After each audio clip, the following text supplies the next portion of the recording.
এই দুর্গা ঠাকুরটা আমি জানালার যে কাঁচ লাগানো হয় পুটিং, খানিকটা মাটির মতো কিছু থাকে ওইটা দিয়ে করেছি।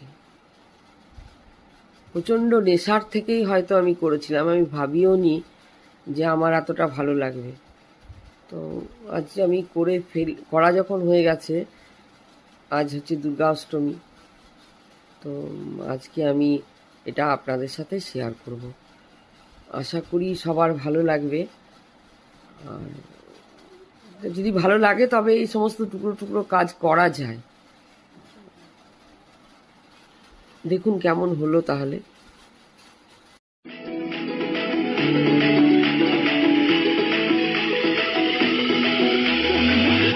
কাশবন দুলছে যে শাড়ি, কবে ঢাক দেবে ডাক, দিন গুনছে যে তারিখ।